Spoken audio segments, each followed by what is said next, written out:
Association സംഘടിപ്പിച്ച Easter, Vishu, Eid ആഘോഷങ്ങൾ വർണ്ണാഭമായി മാറി.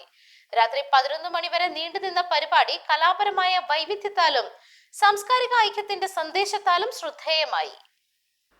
Association president Shinu Clear Mathews ചടങ്ങിന്റെ ഔദ്യോഗിക ഉദ്ഘാടനം നിർവഹിച്ചു.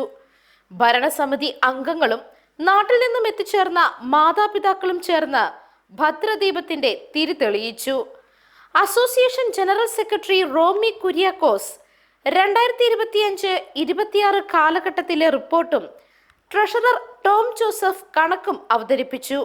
മുതിർന്ന അംഗം ഫിലിപ്പ് കോച്ചിട്ടി കൊച്ചുകുട്ടികൾക്ക് വിഷുക്കൈനീട്ടം നൽകി. ശ്രീമതി സുബി ഷിബു സ്റ്റേജിന്റെ നിയന്ത്രണവും അവതരണവും നിർവഹിച്ചു.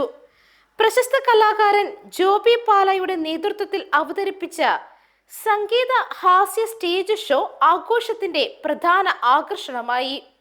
BMAയിലെ കലാകാരന്മാർ അവതരിപ്പിച്ച വിവിധ കലാപരിപാടികൾ, കുട്ടികളുടെ തീം ഡാൻസുകൾ, റിതം ഓഫ് യൂണിറ്റി നൃത്താവിഷ്കാരം തുടങ്ങി വേദിയിൽ ഐക്യവും സാംസ്കാരിക വൈവിധ്യവും പ്രതിഫലിപ്പിച്ച കലാവിരുന്നുകൾ വലിയ കയ്യടികളോടെയാണ് സ്വീകരിക്കപ്പെട്ടത്. വിഭവസമൃദ്ധമായ സ്നേഹവിരുന്നും ഒരുക്കിയിരുന്നു. പരിപാടിയുടെ വിജയത്തിന് പിന്തുണ നൽകിയ സ്പോൺസർമാർ, അഭ്യുദയകാംക്ഷികൾ, പരിപാടികൾ വലിയ വിജയമാക്കാൻ മുന്നണിയിലും പിന്നണിയിലും പ്രവർത്തിച്ചവർ, കലാകാരന്മാർ എന്നിവർക്ക് സംഘാടകർ നന്ദി രേഖപ്പെടുത്തി. News desk, Magnavision.